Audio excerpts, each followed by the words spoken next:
How's everybody doing out there? Good, glad to hear it. We're back for the inaugural second episode. Yeah, the inaugural second episode, back for the first time. And, just living life, loving life. We'll just talk about, things that people want to know about. AIDS. AIDS. People really want to know about it. Mm-hmm. How can you contract it? Various ways. Yeah. There are many different ways. There's a lot of ways you can't get AIDS. They made a big point of in school telling us that you can't get AIDS giving a person with AIDS a hug. Can't happen. No. Can't Hugs happen. are for everyone. Yeah, you can't get AIDS drinking from the same glass as somebody who has AIDS.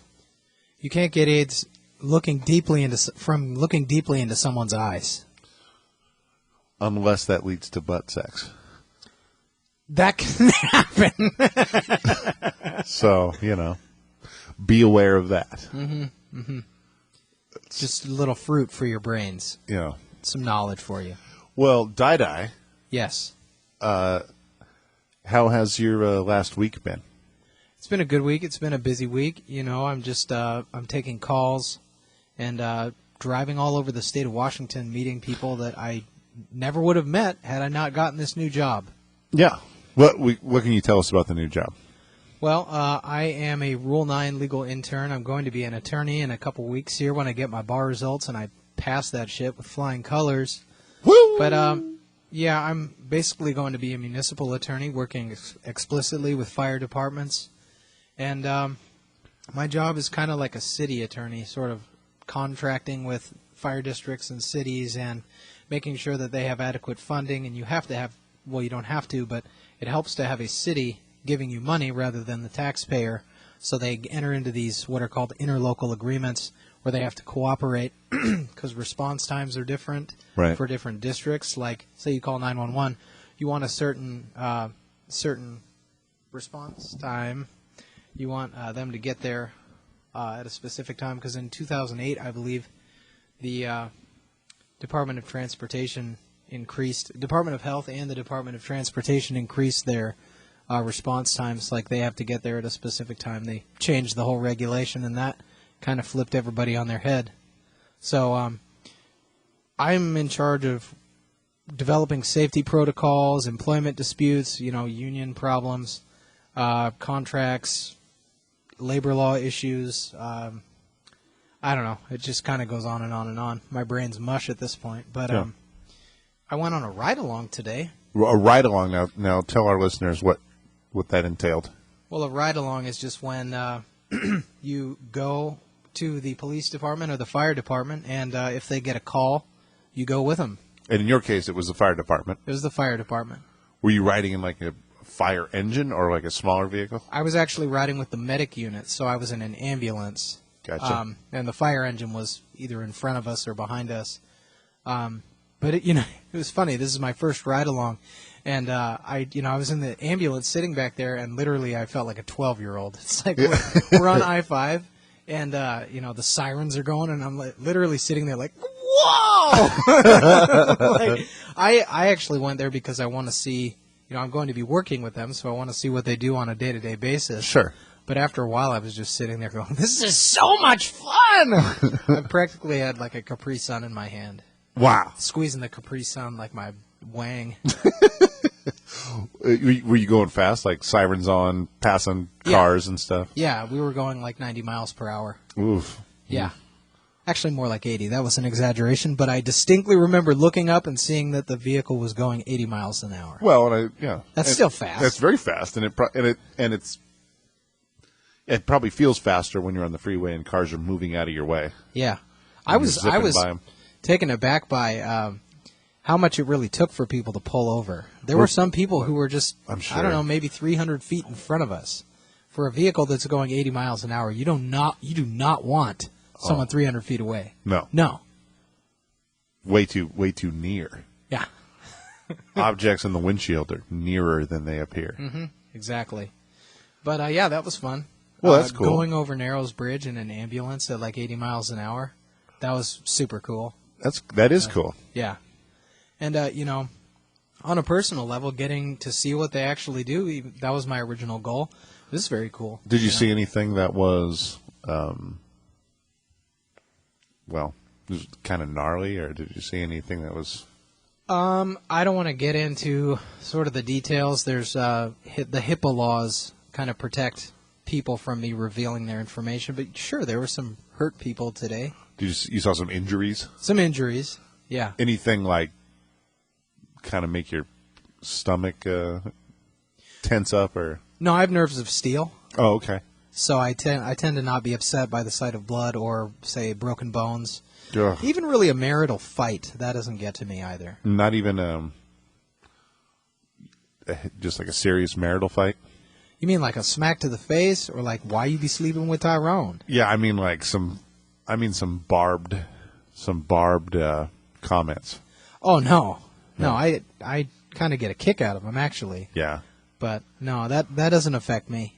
Man. Blood doesn't affect me. As I was saying, I already said blood doesn't affect me. I'm not a vampire, but I do enjoy blood. I like blood. You're not going to be shy about it. No, I'm not. No. You know. Well, I'm the opposite. I got the weak stomach, man. I remember I was at the Harvester down in the Stadium District. Yeah. And somebody, whether or not they had a few too many or whatever, they slipped down some stairs and broke a leg, and paramedics showed up, and the dude was screaming in agony. Yeah. And as they were walking him out on the stretcher, you could see where his left foot was at an angle that it couldn't possibly be without being broken. Yeah. And it was super gnarly, man. It really made me queasy to see his heel was, his heel was pointing the direction that his nose points, and his toes were pointing directly backwards or whatever. Yeah. It was gross. And I mean, and that was a relatively, low, I just have a super low threshold for that kind of thing. I'm easily grossed out. Understandable. Actually, that's kind of interesting, is everyone's fascination with YouTube videos where someone's getting shot, or the whole the cyst thing. You remember back a couple months ago where the hot YouTube video was people having their cysts popped? No, because I didn't know that, but if I did, I wouldn't have paid attention to it. I go way out of my way to not see gross stuff. Even when the internet was new and people were looking at beheadings and stuff. Yeah. I can remember, people telling stories about what they had seen online, and I thought to myself, why on God's green earth would you do that to yourself? Because you close your eyes and you see it, and you're, Mm-hmm. Then that's enough, kind of, is what you're saying? No, I don't ever want to see it. I never saw, Al Qaeda, whoever cut the dude's head off in Afghanistan. That was a big one. I didn't see Saddam Hussein hung, but I hear he was definitely hung. Way hung, bro. Bro. Hey, yeah, I saw some of those beheading videos. I never saw Saddam Hussein getting hung. Yeah. I didn't even know that that was shown. It's out there. Oh, it's. I've seen the video short of him being hung. I've seen the hood put over his head, and it's pretty gnarly. Yeah. Or some would say, gnar. It's pretty gnar, for short. For those of you in a hurry. Yeah. Don't have time to be hanging around saying gnarly. Yeah. Dude, I feel like I'm in the Chronicles of Narnia. Changing subjects. Do it. You know what you're talking about, the ride along in the ambulance, man. It made me think about this mudslide. Oh, yeah. What county did that happen in here? Snohomish County. Snohomish County, right? Yeah. And it is. Well, let me ask you just real fast. Have you heard or had anything to do with that professionally? No. Okay. No. I've heard it is national news. I don't know. Yeah, but it's a big deal. Yeah, I read the story about it in the New York Times today. Really? Okay. Yeah. Mudslide, man. Yeah. 1 square mile wide of mud. Good God. Flowing through Snohomish County. I think Arlington.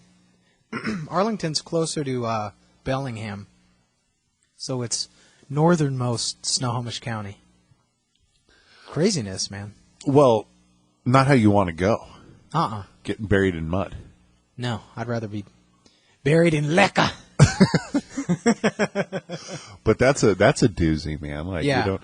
Yeah. And then I heard I just heard on the radio where they were interviewing a guy who he and some other, their friends and relatives are like, they're there searching, and the conditions are like unstable, so they've pulled back this particular news report. They pulled back the rescue workers because it was the conditions were too dangerous. But these people, either they didn't have the authority to pull them back, or they just didn't have the will or whatever. But these people were going to search for their loved ones anyways. But it sounded like they dug up a couple bodies. Yeah, I think there's 12 people now declared dead. Is that right? Yeah. Yeah. It's, well, I mean, you don't hold out much hope for, I mean, people buried in mud don't survive, do they? I mean, No. I mean, there's only so Not much unless air it's- inside the car. Yeah, not unless there's it's special oxygenated mud. Do they have that? They Is that only a thing? have that in Oregon. So. In Oregon. Okay. Yeah. Yeah. We're SOL. Yeah. Oh, yeah. Oof. And actually, they said it developed like a quicksand-like consistency. Like, it's the kind of mud where you step into it, you're not getting out. It'll just suck you right in, Man. which is terrifying. It really is. I mean, imagine being one of those people that didn't get trapped in the mud, but they're on like a branch above the mud. Oh, fuck. Yeah. Those are the kind of terrifying scenarios that run through my head every day. So, just give you a glimpse of who I am. Oh man, terrible scenarios, man. Nobody likes that. There's actually a lot of video of the where in the hell was the tsunami over there in you know what I'm talking about? Not the last one in Japan, but the tropical island one. Oh. And it's like a whole bunch of Europeans vacationed there, wherever that was. Was it in Indonesia? That sounds right. Anyways, there's a whole lot of video from it. I stumbled on YouTube.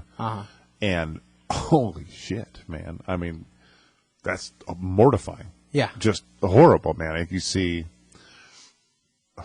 there was one particular video I remember seeing where it was at a great distance, and you could tell that this was more than likely a male, but he was out on the beach and he wasn't running. He was just watching, and you don't know if he was, deer in the headlights, like stunned with fear, or if he just kind of like knew he couldn't make it, and so he was just looking. Oh. But it was just one guy way in the distance, and then the tsunami came in, 3 times as tall as he was or whatever. It actually doesn't look like a disaster movie. Oh, okay. I mean, it looks a lot more mundane than that. I mean, it doesn't look cool, but I mean, it's there's just a lot of water running.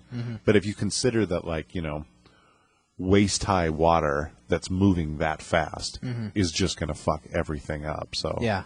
Yeah. And you don't know what's already floating in the water. There's other debris that... Yes. Yeah. And piranha. Don't forget about the piranha. I think Flesh-eating fish.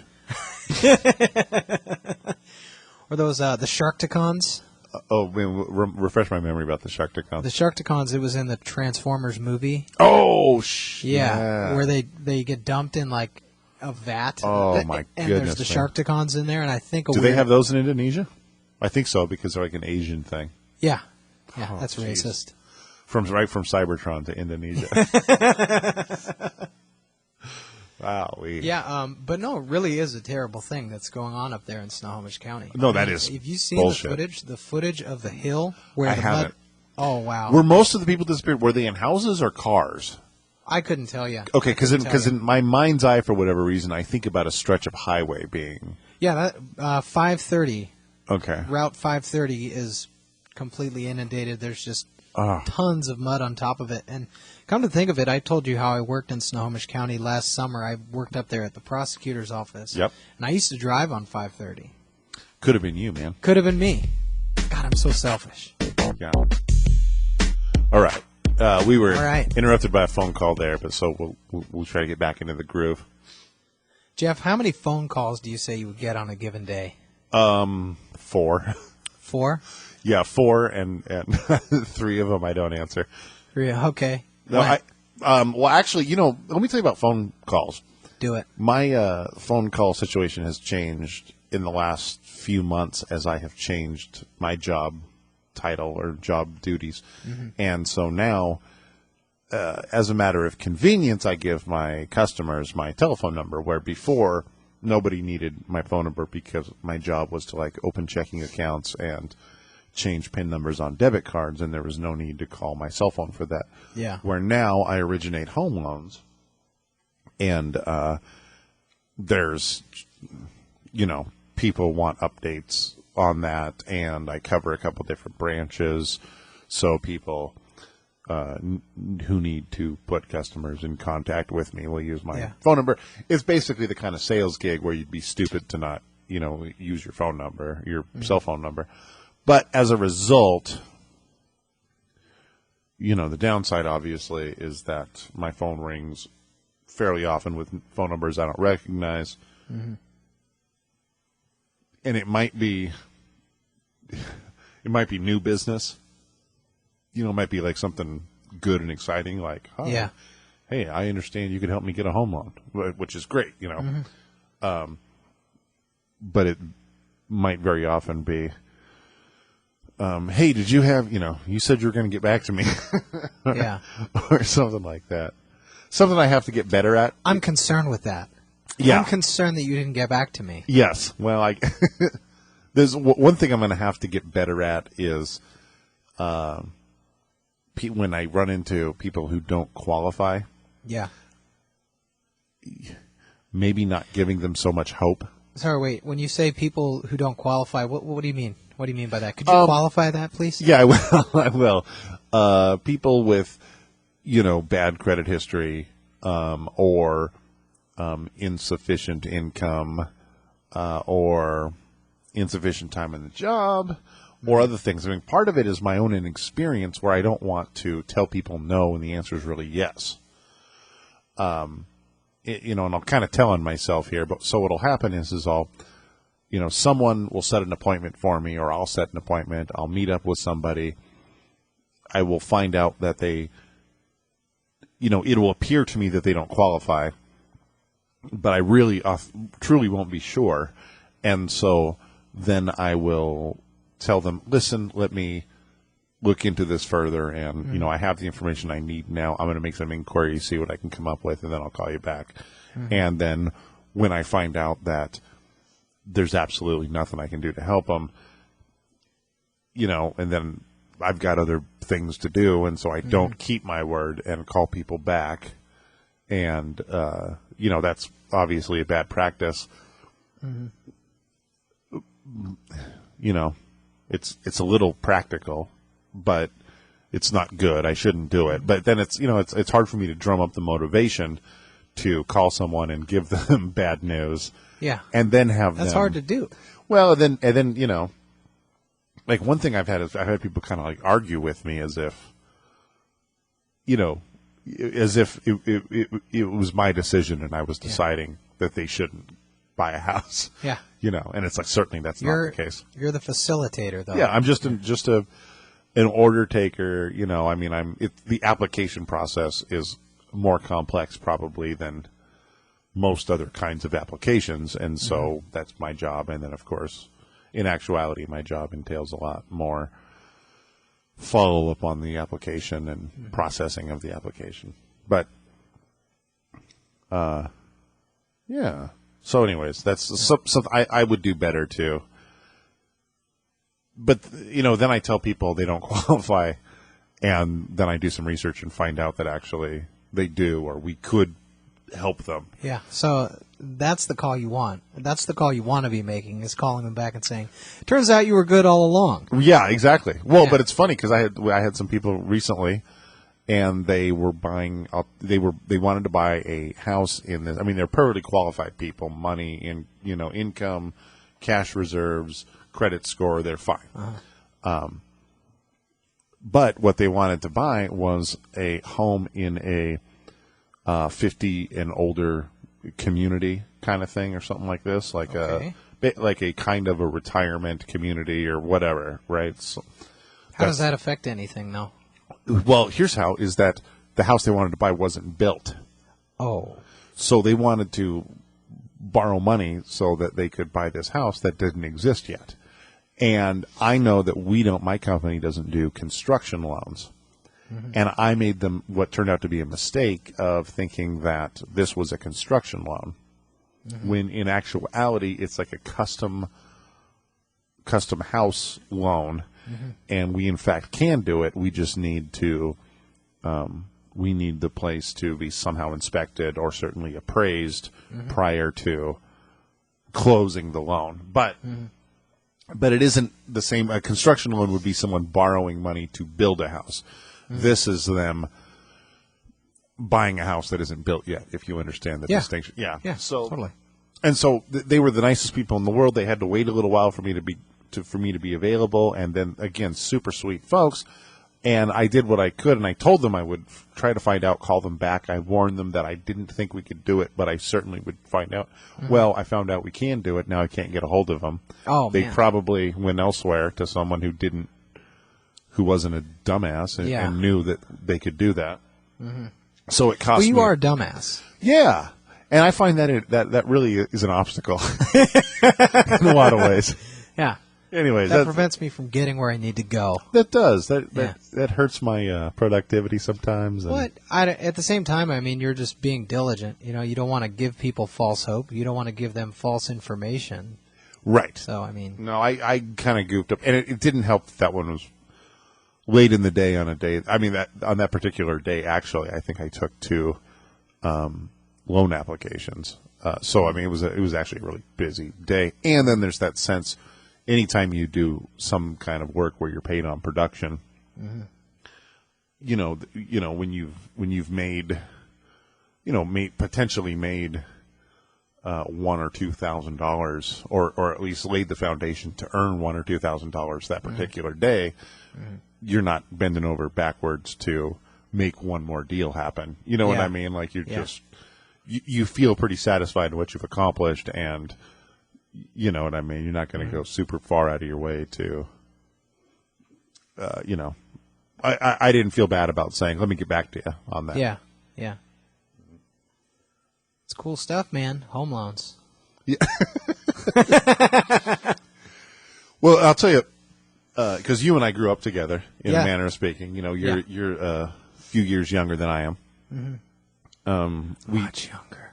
We had a lot of, we were both in bands. Yes. Right? Yes. We were both white rappers. Should I be concerned about that? Maybe. My question is how could you be a white rapper when you're just from the suburbs? I know, right? That's, I mean, come on. Unless you grew up in the projects. Yeah. How can you say words that rhyme? It just defies logic. Yeah. We're being facetious, obviously, talking about, Something that happened. I used to get that a long time ago. I haven't gotten it for a long time, and then recently, somebody, gave me that question, and I didn't even know where to start. It was kind of like, it seemed so archaic. It seemed like asking, I mean, it was a little bit like, wait a minute, you've got a job, but you didn't go to college, or I mean, just something. Like, well, yeah, of course. Where are you from? Why? What are you talking about? Of course. Why, but I was going to say, I think it's kind of interesting that you and I don't know. When you grow up, you don't think you're going to be a professional or I don't know. I mean, you're doing like a real job that a young person would want to do. I'm not. Well, you're doing a job that you're happy at. I doing. I don't know if I am, but I mean, yeah, I had no complaints in that I make a paycheck and I do whatever. But yeah, I don't know. I mean, a few years ago, I wouldn't have thought that we'd be sitting here with as respectable jobs as what we've got. I think, Yeah, well, a lot of people didn't picture me becoming an attorney. No. And a lot of people didn't picture you becoming a mortgage banker. No. So, I mean, I don't know. It is kind of interesting to think about what you could have been or who you are. Really sit down and do it. But yeah, you're right. I mean, like, I wouldn't think that we would be having this conversation either. But it's a good conversation to have. No, I mean, like the paths that people take. Yeah. You know, do you know anybody who's really doing what you think they should be doing, or what they were born to do, or something? Well, that's a good question. Maybe I don't know. There's some people I know that are school teachers. That seems like a really good fit for them. Yeah. But is it the best fit for them? No, but also, I mean, who's like the idea of living up to one's potential? Yeah. You know, like that's no, because nobody's really doing that. Although I can think of a few people, it seems like they exceeded their potential. But I mean, I don't know. A part of me still you know what I mean? I'm just like, I'm a movie director who just hasn't been discovered yet. Yeah. Even though I've never had anything to do with a damn movie, you know, like, but you know, like an artist or someone who should be discovered for their for their true greatness, not just a normal person who does a job and gets paid and pays their bills. Yeah. Like, I'm still a struggling actor. Like, I could still become an actor. Right. No, man, I gave up on that shit. Yeah. No. Well, I think we all get hung up on our talents. You know, we all have talents and things that we wish we could be doing. Certainly. Yeah. No, and I think for good reason. I mean, we imagine ourselves as being, big time and whatever. And I don't think there's a little bit of a I don't know, like like the death of Peter Pan or something. You know what I mean? There's a little bit of that, like you grow up and you're like, oh, okay, well, I'm not going to be, a rapper or whatever. Like, I'm not going to make my living that way or whatever. Yeah. And are you selling out? Are you giving up on the dream, or are you just, evolving and changing? And I don't know. Yeah. I think we're evolving and changing. You don't think you're selling out? I sold out a long time ago, man. I know, right? Since I started doing commercials for The Voice. Yeah. I said that like The Voice has been around for 20 years or something. Man. The human voice has. It has. God, that's interesting. That's hard to believe, but it's like the 20-year anniversary of everything. Particularly Kurt Cobain's suicide. Yeah. It's the 20-year anniversary of that. Yeah. Coming up here. I remember it because I remember exactly where I was when I found out Kurt Cobain committed the mortal sin of suicide.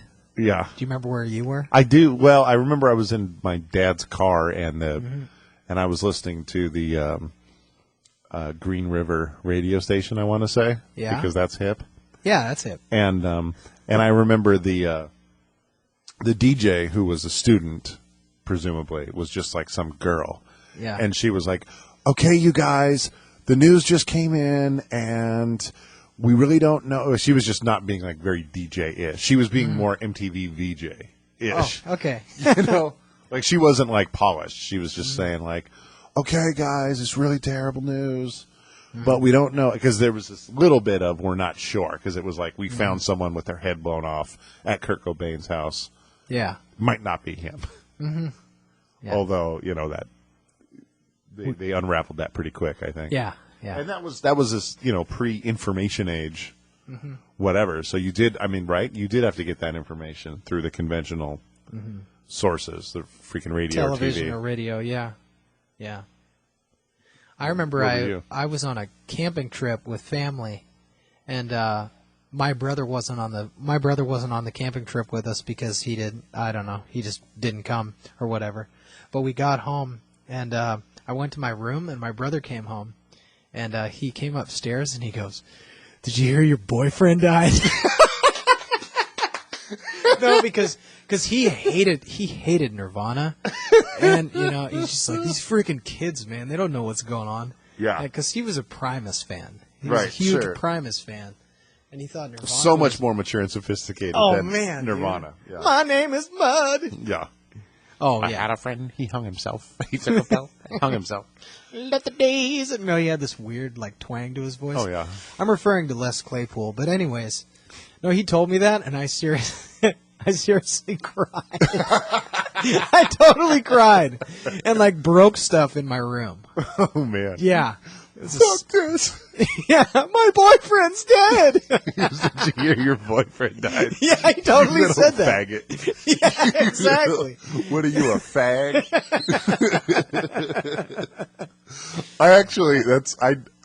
I remember.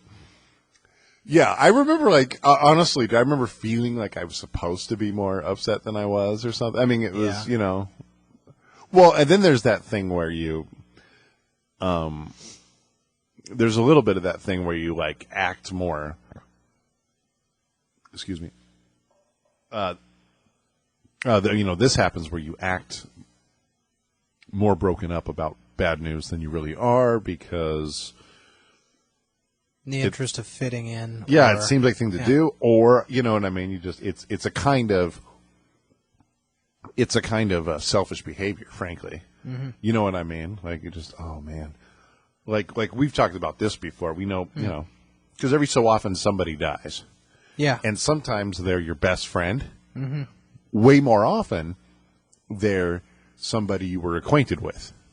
Yeah. You sure. know. And it's interesting because it'll happen that, someone you were, someone you were acquainted with dies. And if you're, in my opinion, immature, you can just kind of take that and run with it like it's this great tragedy that happened to you.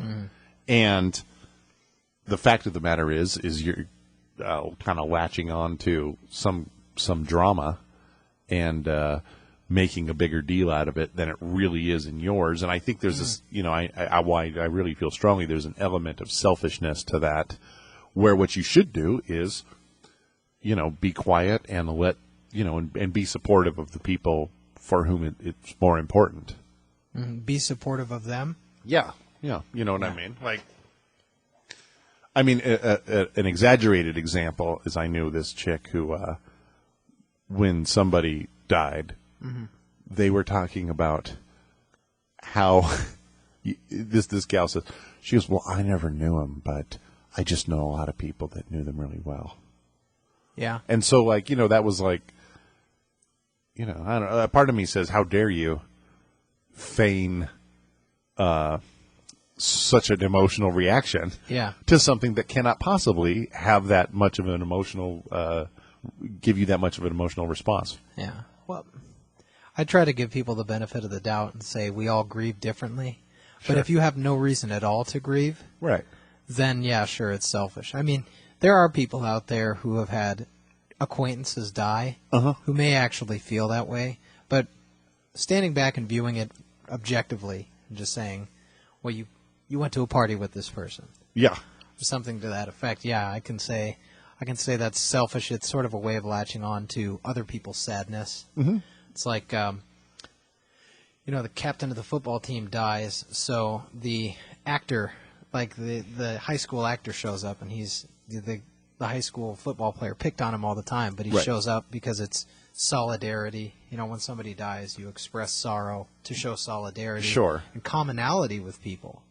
So, I mean, I think people use that. Sure, they use that to show their commonality with each other and their understanding of each other, but I don't know. I mean, I see people doing that, and it sort of lessens the significance of a person's death when everyone mourns them. Well, and to be really cold about it, it's like, dude, this ain't about you. This isn't your thing. If this person lived to be 100 and you lived to be 100, you'd probably have next to no interaction with them at all. Mm-hmm. So that makes it, insincere for you to act like their death is a big deal to you. Mm-hmm. You shouldn't walk around and say, I don't give a fuck. necessarily, but it's disingenuous to say, oh man, I'm just really having a tough time with this, having a tough time recovering from this. You know what I mean? Like, so, Joe died. Like, Joe who? I'm not quite sure, but man, that guy he used to wear jeans, I remember. Mm-hmm. And he did. Joe, and he'd think he had a car, I don't remember. But it was, that guy. Mm-hmm. Where'd he work? It was over at the, I don't know, I think he was somewhere a waiter. on 6th Avenue. It's a waiter, maybe? I don't know. Yeah. But anyway, you know what I mean? Yeah. That, you don't really know who the fuck we're talking about, do you? You know what I'm saying? Yeah. Like, and then there's a little bit of a cry wolf thing, because then, you live long enough, you lose someone who is close to you.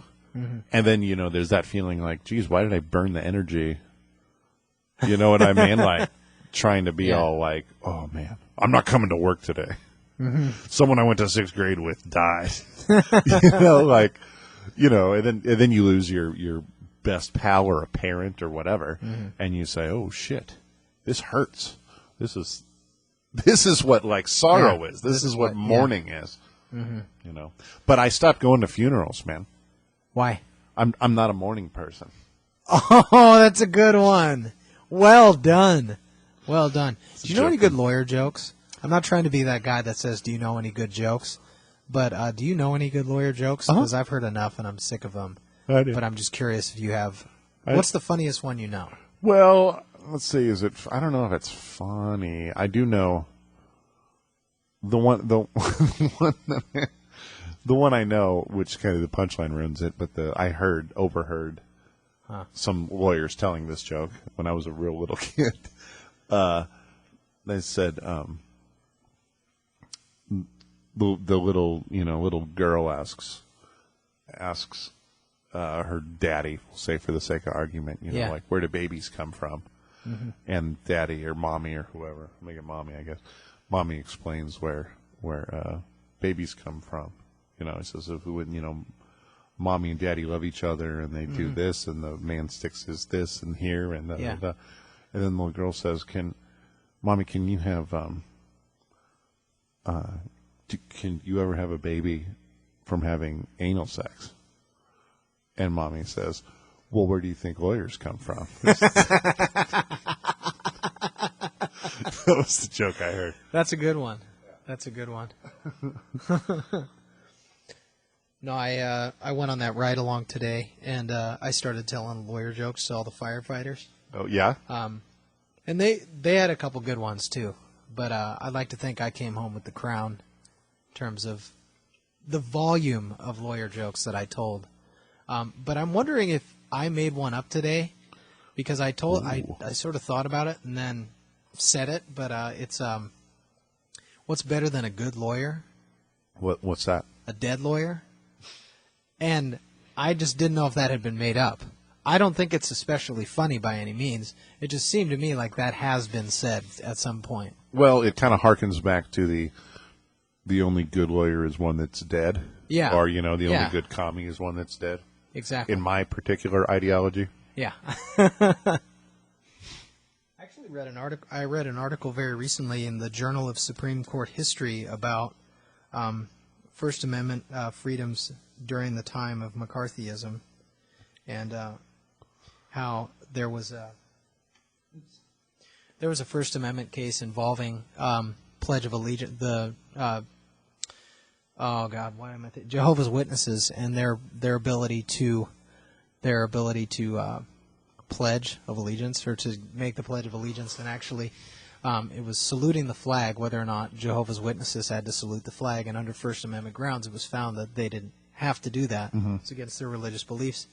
But our feelings toward communism sort of overrode the First Amendment for a long time, where people who were members of communist groups, who were secretly members of communist groups and were applying for government jobs, they were sworn to take loyalty oaths or oaths of not overthrowing the government.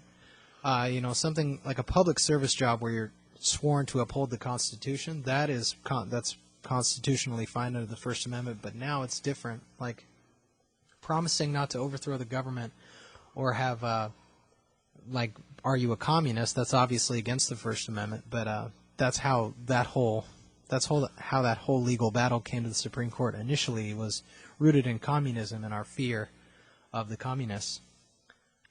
It was an interesting article. Yeah, well, the McCarthyism era is interesting to me, and kind of a it appeals to me in an ironic way, you know. Why? Well, because probably just because it's the underdog, right? I mean, it's like, you know, the countless films have now been made about the evil McCarthy era, you know, and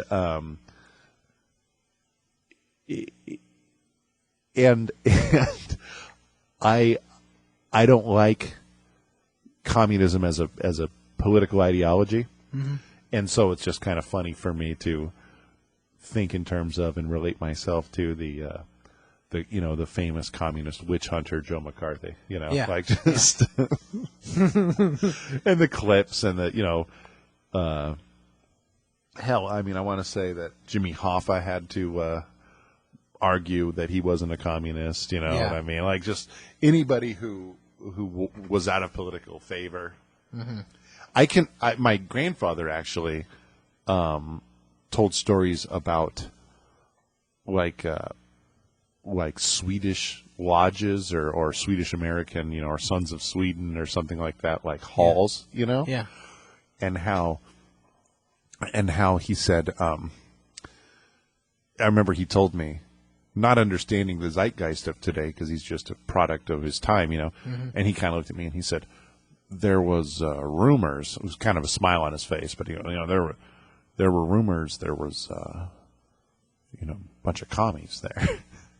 And I said, were there? And he goes, well, I never saw any, but you know, you never know. Like, because the thing is that, you know, his first real gig, I think, was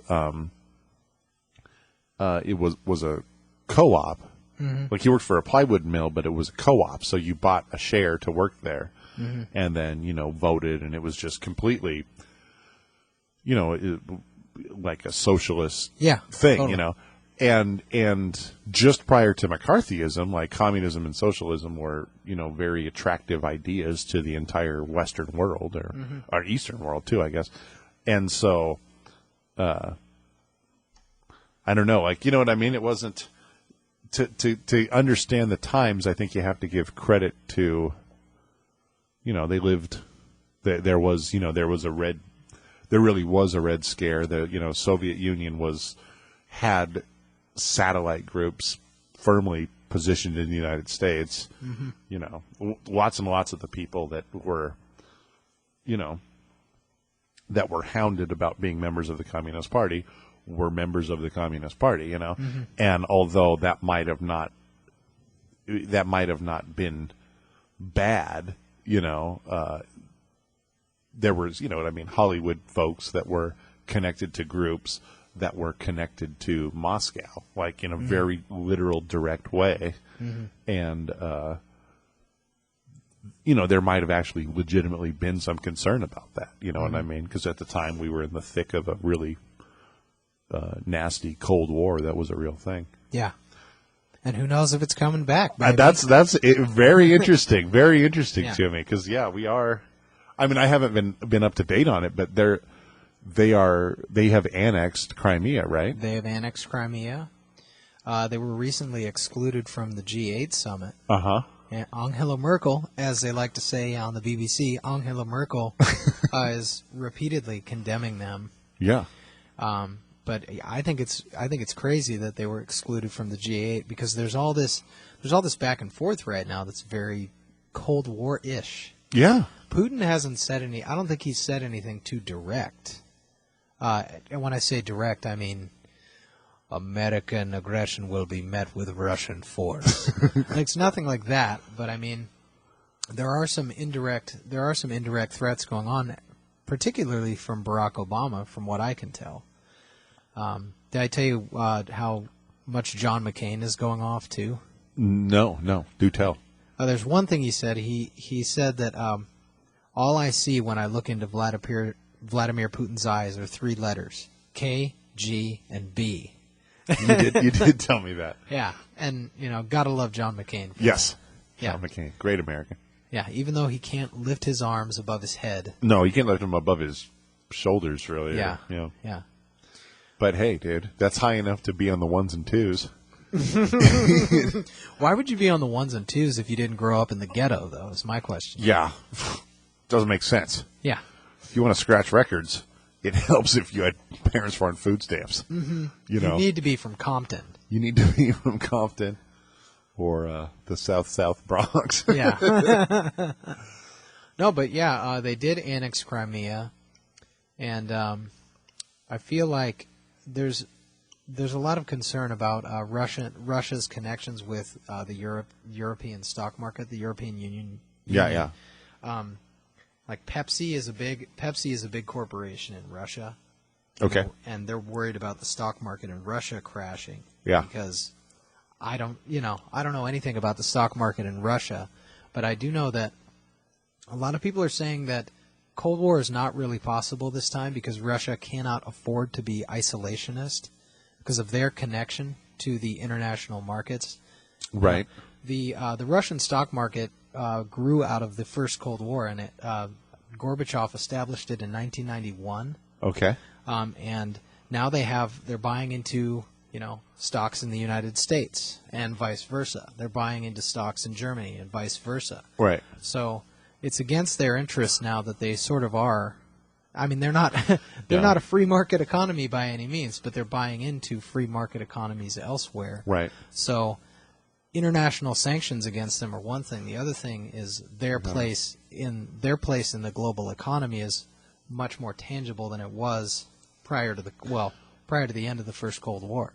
Well, I heard their currency just took a beating. Like Yeah. their ruble, or they're still whatever they're using is. I think it's the ruble. I think might be. It was just it tanked or whatever, which is, that'll fuck you up. Yeah. Like if you go to the store and your money doesn't buy bread or whatever. I mean, it's. It won't be as direct as some of the things that Russia has done to the Ukraine, though. Like, I read something about how they just wouldn't import any gasoline into the Ukraine, and they are the Ukraine's sole source of gasoline. Right. Just imagine your country not having gasoline. Oh, shit. Speaking of gasoline, crazy YouTube video. I think I've talked to you about this before. Have you ever seen an intersection in India, like a traffic Yep. Bizarre. Yeah. Yes. Absolutely bizarre. Just no stop sign whatsoever, and people like going. weaving in between. You know what it looks like? It looks like some blood vessels or something in a vein, like under a microscope. Yeah. Or something. Yeah. Dude, I'm not afraid to tell you that people in India, man, there's too many of them. That's what's going on there. Yeah. And I don't like it. I don't like it. No, sir, I don't like it. I have a good friend who is a scholar in a language that originated in that part of the world. DB. Yeah. I say friend. I mean, he was 10 years ago, anyways. But DB will always be near and dear to he's your heart. I love the guy. Love the guy. Haven't been in touch with him, but and I remember him talking about going there, and he's a intellectually honest person, and I remember him talking about the slum and the filth and the whatever, and of course they're very much India. I think is very much the brain drain is a real thing in India, where like the best and brightest leave. And there's just too many fucking people. Just too many people, man. How many people are in India? I don't know. I know there's a lot of people. Well, it's the second most populous country, I think. I think Yeah? it's China than India. And geographically, I think India is half the size of China or whatever. Yeah. I mean, maybe even less. Yeah. Yeah. So, I mean, there's a shitload of people. I think, just a shitload of people. Japan might be more crowded in terms of people versus space. Yeah. You know what I mean? Yeah. But like, no, there's India is, I don't know. Like, don't they say that 1 out of 5 people in the world is Chinese? Really? Or something like that, yeah. I didn't know that. Yeah. But I mean, it's crazy. It sounds crazy, but it makes sense if you think about it. So here's a really stupid question. Okay, so you don't like India. Where would you like to go less than India, though? Where would I like to go less than India? Yeah.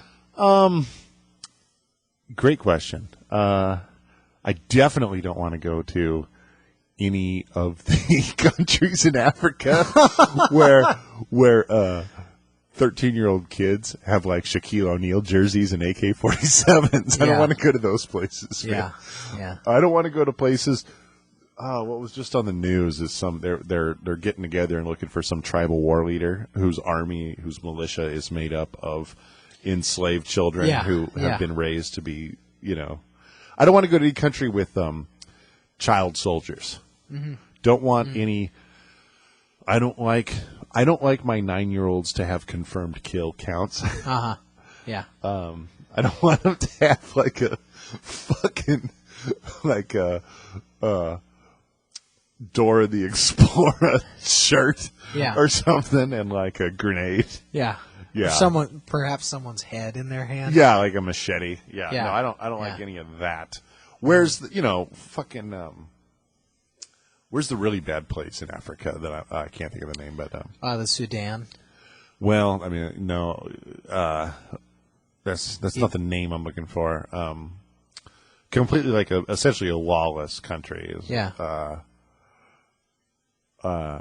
Oh Christ, I can't even think. Yeah, well, there's Ethiopia had a bad run. Yeah. Sudan still, I think, is having a bad run.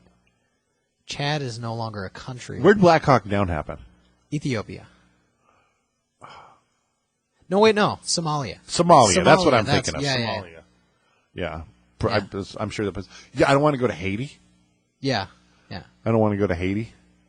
Would you rather be in the Ukraine than those places right now? Yes. I think so too, because it seems like what's going on there, there's not a ton of violence. Oh, no, dude. No. I mean, there is violence. There is violence, but no, it'd be easy to avoid. Yeah.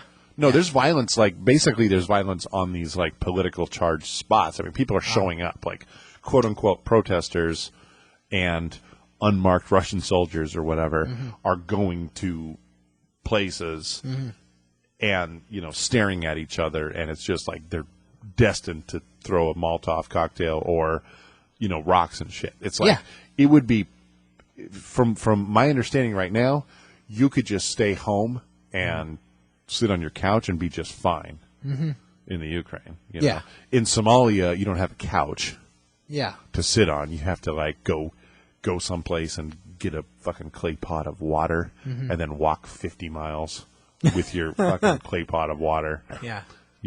And then just get eaten by mosquitoes or some shit. Just the way they do things in Africa. Egypt, very recently, last year a police officer was killed during the overthrow of Mohamed Morsi. Okay. There's a coup, and they overthrew Morsi, his government. He was ousted, and during a riot, a police officer was killed in the riot. But now 512 men who were arrested have all been sentenced to death for the death of the police officer. For the death of the police officer. Hey, man. Yeah. I mean, that's bizarre, right? It is. I mean, the laws of this country better than I do, and it would be hard. No. But I mean, it would be hard to. Well, for one thing, we barely sentence people to death who murder a family in cold blood or whatever. You know what I mean? But it would certainly be hard to have 500 and something accomplices to a solitary murder, right? Yeah. I mean, because even inciting a riot that leads to people's death isn't a capital punishment. No, you have to have some kind of malintent. You have to desire to kill. Right. And I have that desire. Yeah, every day. I want to kill. I thirst for it. I just thought of that Summer of Sam movie. Oh, with Sean Penn? No. Was he in it? No. It was a Spike Lee movie, oddly enough. Yeah. It kind of didn't seem like a Spike Lee movie. Maybe there was another name with Sam in it. Another Oh movie yeah, with the no, name Sam in like it that- Me and Sam or some shit. Yeah. Like Sam's like autistic or something. Yeah. Great film. Great film. film. Check it out. Also, Mac and Me. All right. Well, we ran out of good ideas a long time ago. Yeah, like the U.S. government. When was the last good idea the U.S. government had? 9/11.